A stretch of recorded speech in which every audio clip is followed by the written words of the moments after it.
So our second prize goes to Mr. Nomar Team.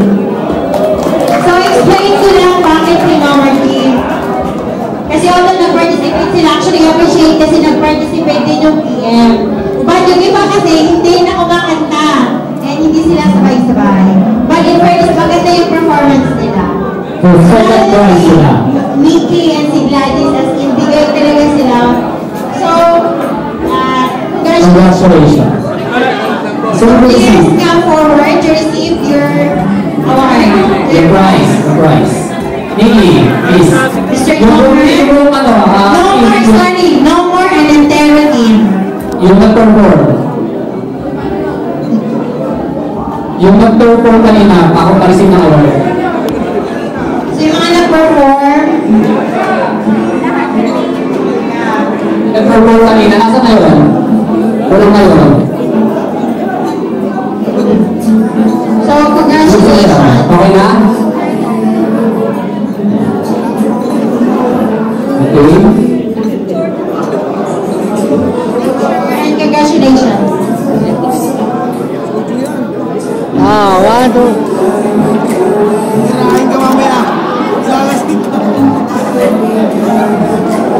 Okay.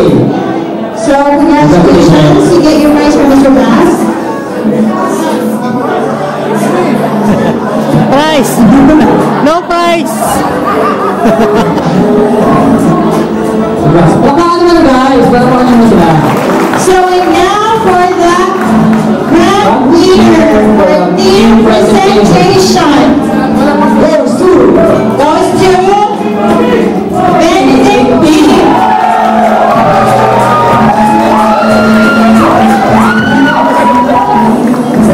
Sabay-sabay. Ay, may ano lang ako. Sa presentation ng my home team, actually, magaling yun. Magaling kumanta si Eris. Kaso kasi, first, dalawa lang eh. So, Benedict team. Bahala na yung team nyo para sa competition. Ikaw na utang ka. May utang ka pa. Congratulations. Eden! Eden! Eden! Baka naman guys!